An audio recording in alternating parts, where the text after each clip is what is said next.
support coming in from all quarters for the affected families and for that community this morning. Govan, what can you tell us about how that area has really rallied together?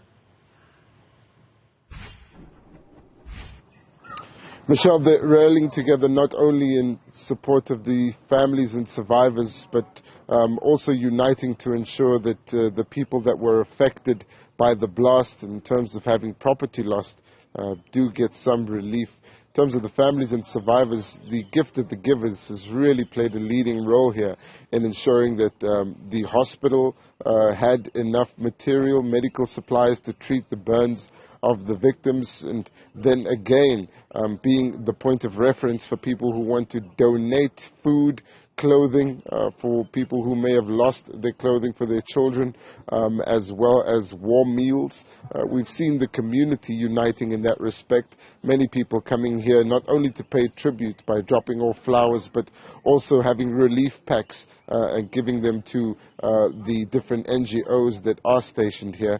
This evening there will be a memorial of sorts, a vigil held here at 7 p.m. Just to pay tribute to the people that have died in this tragedy and also to comfort the survivors. Then yesterday we saw the Gauteng Premier, Panyaza Lesufi, arriving here with the Social Development Department in the province. They handed out food parcels as well as other relief to the families of who lost loved ones, as well as the survivors, as well as the people whose homes were torched by this explosion. There are also social workers that have been deployed from that department and from the city of Ekurhuleni side. The emergency services have been here throughout the week. They're ensuring that the place is cleaned up. They're not done just yet, but they're also checking to make sure that people who do have missing loved ones are able to go to the hospitals that are nearby. Of course, the Tambo Memorial Hospital at the moment being severely affected by it, and they've diverted their patients to the Chris Hani Baragwanath Hospital in Soweto. That's also because they have the emergency section here as well as the antenatal section as well that have been closed due to the blast. Yesterday we were able to get some pictures of how the roof had collapsed in certain sections of the hospital, particularly at the ICU emergency drop-off section.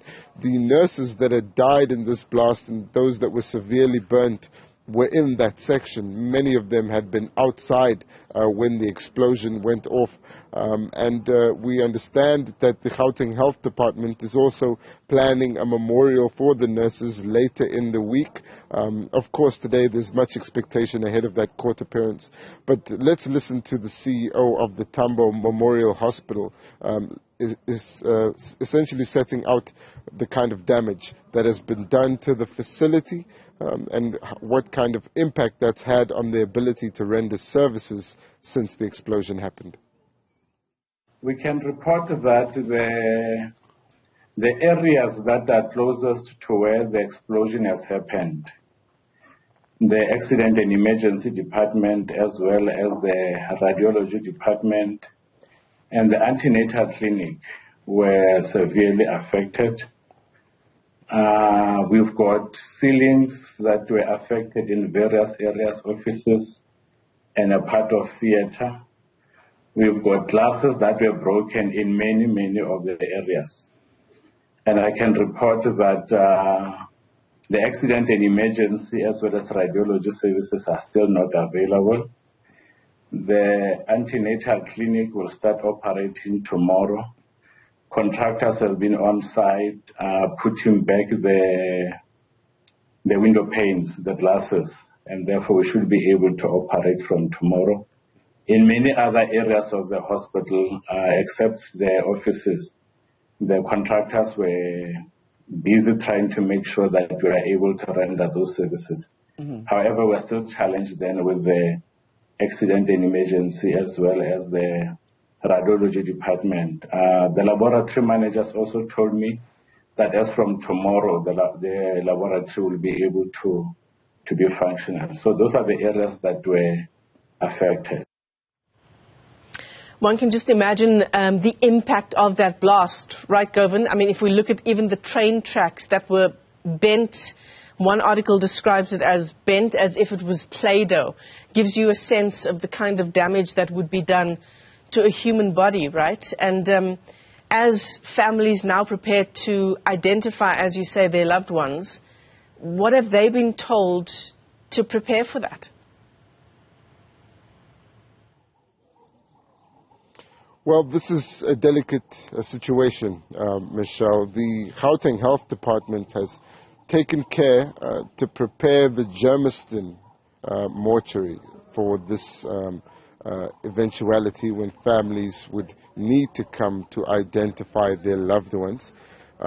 They've been clear that they will need to bring proper identification, but it does appear that they've taken care to make the identification process as considerate as possible and not to inflict trauma when doing so. Of course, they have their own medical protocol that they'll be undertaking when facilitating the identification process.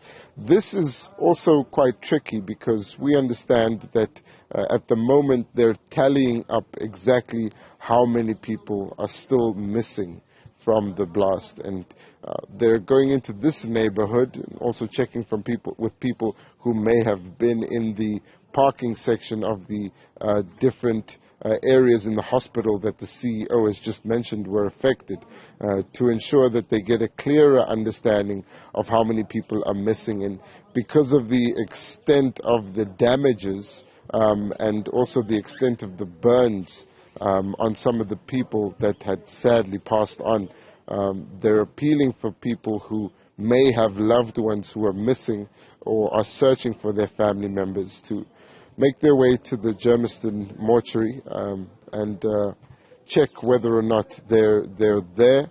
Of course, that is going to be a tragic thing to do, to go and see whether your loved one is at that mortuary. And the identification process has been slow, we understand it, which has led to the Gauteng Health Department issuing a call again yesterday for people to come to the mortuary in Germiston, where they've prepared a process which is considerate and takes into consideration all of the trauma and uncertainty that may be with the families of people in this area who have those that are missing. And they'll try to facilitate a process which will help them identify the bodies that are still there, who they don't know who they are, and which area those people may have come from. Govan, the truck driver is making his first appearance in court this morning. What's the community saying about that? Well, they want answers, Michelle. We managed to speak to some of the families yesterday. While some are saying that they don't understand why the truck driver would have chosen this route, and there is nothing in this area which surrounds the Tambo Memorial which indicates it may be a throughway for industrial vehicles, particularly vehicles carrying chemicals and gas. Other families who lost loved ones have reached out to people who are familiar with the trucking industry and say that the general process when approaching a bridge where truck drivers not sure whether it would fit underneath is to stop and take an accurate measure, or to drive very slowly towards the entrance of the bridge, and before getting stuck underneath, actually measuring whether the truck will fit. In this case, they're questioning whether the truck driver did any of these things, and they're perplexed as to the motivation for the truck driver to come into this area, which is a residential area with no industrial sites in the immediate vicinity. Some have questioned whether he was taking a detour or may have been led by the GPS. Many are doubting that. It's interesting to note that the Infinite company which owns the truck which the driver was driving has secured the legal services of a firm which is independent from the lawyers that the truck driver has sought for himself. Of course, we'll get a clearer sense of what the driver's explanation is during the bail application, but today he's making his first appearance. No indication yet whether this truck driver will abandon his attempt to get bail. Right now he's in custody. He had fled from the scene immediately after the truck got stuck. We spoke to a few eyewitnesses who described him running away from the scene and trying to encourage people to get away from the immediate vicinity. We understand the blast radius was about 500 meters. And of course, he wasn't successful in doing that. Many people have questioned where he was running to. Others questioned whether he went to alert the authorities.